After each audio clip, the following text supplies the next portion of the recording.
بسم اللہ الرحمن الرحیم۔ السلام علیکم ورحمۃ اللہ وبرکاتہ۔ ولادت کی شب میں آپ کے والد کے یہاں تو نہ تو اتنا تیل تھا جس سے ناف کی مالش کی جاتی، اور نہ اتنا کپڑا تھا جس میں آپ کو لپیٹا جا سکتا، حتیٰ کہ بدحالی کا یہ عالم تھا کہ گھر میں چراغ تک نہ تھا۔ اور چونکہ آپ اپنی 3 بہنوں کے بعد پیدا ہوئی، اسی مناسبت سے آپ کا نام رابعہ رکھا گیا۔ اور جب آپ کی والدہ نے والد سے کہا کہ پڑوس میں سے تھوڑا سا تیل مانگ لائیں تاکہ گھر میں کچھ روشنی ہو جائے، تو آپ نے شدید اصرار پر ہمسائے کے دروازے پر صرف ہاتھ رکھ کر گھر میں آ کر یہ کہہ دیا کہ وہ دروازہ نہیں کھولتا، کیونکہ آپ یہ عہد کر چکے تھے کہ خدا کے سوا کبھی کسی سے کچھ طلب نہ کروں گا۔ اسی پریشانی میں نیند آ گئی تو خواب میں حضور صلی اللہ علیہ وآلہ وسلم کی زیارت ہوئی، اور آپ نے تسلی و تشفی دیتے ہوئے فرمایا کہ تیری یہ بچی بہت ہی مقبولیت حاصل کرے گی، اور اس کی شفاعت سے میری امت کے 1000 افراد بخش دیے جائیں گے۔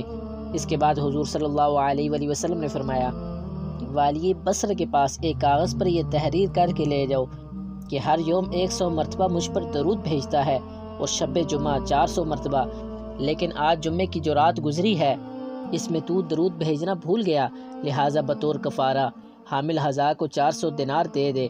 صبح کو بیدار ہو کر آپ بہت روئے اور خط تحریر کر کے دربان کے ذریعے والی بصرہ کے پاس بھیج دیا۔ اس نے مکتوب پڑھتے ہی حکم دیا کہ حضور صلی اللہ علیہ وآلہ وسلم کی یاد آوری کے شکرانے میں 10 درم تو فقراء میں تقسیم کر دو، اور 400 دینار اس شخص کو دے دو۔ اس کے بعد والی بصرہ تنظیماً خود آپ سے ملاقات کرنے پہنچا اور عرض کیا کہ جب بھی آپ کو کسی چیز کی ضرورت ہوا کرے مجھے مطلع فرما دیا کرے۔ چنانچہ انہوں نے 400 دینار لے کر ضرورت کا تمام سامان خرید لیا۔ پیارے دوستو، میرا نام ہے محمد اسامہ اور آپ دیکھ رہے ہیں میرا یوٹیوب چینل اسامہ آفیشیل۔ اگر آپ نے ابھی تک میرے چینل کو سبسکرائب نہیں کیا، سبسکرائب کریں اور ساتھ نیچے بیل آئیکن کو ضرور کلک کریں تاکہ ہر آنے والی نیو ویڈیو آپ کو سب سے پہلے مل سکے۔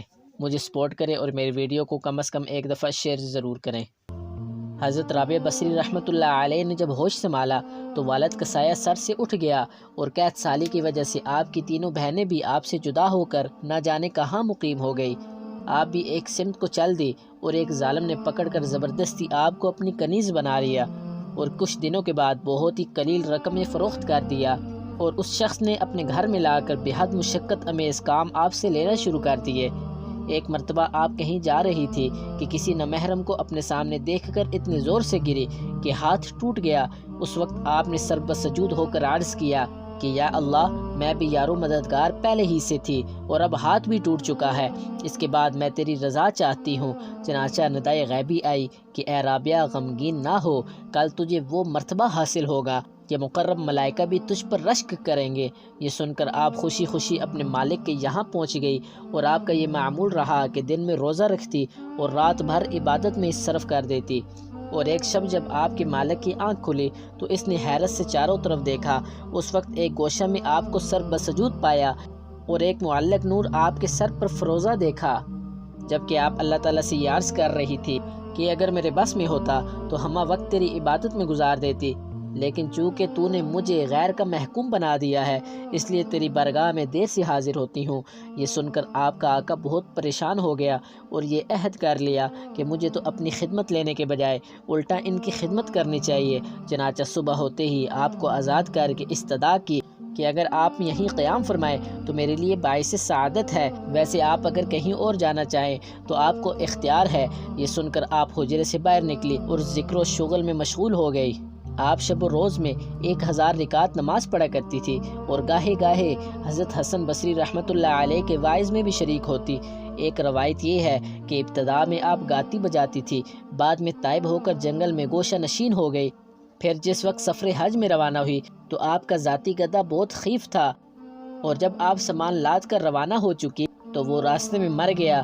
یہ دیکھ کر اہل قافلہ نے عرض کیا کہ آپ کا سامان ہم لوگ اٹھا لیں گے، لیکن آپ نے فرمایا کہ میں نے تمہارے بھروسے پر سفر نہیں کیا ہے۔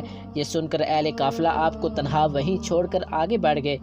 اس وقت آپ نے بارگاہ الہی میں عرض کیا کہ ایک نادار و عاجز کے ساتھ کیا یہی سلوک کیا جا سکتا ہے کہ پہلے تو اپنے گھر کی جانب مدعو کیا، پھر راستے میں میرے گدھے کو مار ڈالا اور مجھ کو جنگل میں تنہا چھوڑ دیا گیا۔ ابھی آپ کا شکوہ ختم بھی نہ ہونے پایا تھا کہ گدھے میں جان آ گئی، اور آپ اس پر سامان لاد کر مکہ کی جانب روانہ ہو گئی۔ ایک مرتبہ آپ حضرت حسن بصری رحمۃ اللہ علیہ کے مکان پر پہنچی تو اس وقت وہ مکان کی چھت پر اس درجہ مصروف گریہ تھے کہ اشکوں کا پرنالہ بہہ پڑا۔ رابعہ بصری رحمۃ اللہ علیہ نے کہا، اگر آپ کی یہ گریہ زاری فریب کا راز ہے تو اسے بند کر دو۔ حسن بصری رحمۃ اللہ علیہ نے آپ سے یہ دریافت کیا کہ تمہیں یہ مراتب عظیم کیسے حاصل ہوئے؟ فرمایا کہ ہر شے کو یاد الہی میں گم کر کے۔ ایک مرتبہ بوجہ تھکان نماز ادا کرتے ہوئے نیند آ گئی۔ اسی دوران ایک چور آپ کی چادر اٹھا کر فرار ہونے لگا، لیکن اسے باہر نکلنے کا راستہ ہی نظر نہیں آیا اور چادر اپنی جگہ رکھتے ہی راستہ نظر آ گیا، لیکن اس نے بوجہ حرص پھر چادر اٹھا کر فرار ہونا چاہا۔ پھر راستہ نظر آنا بند ہو گیا۔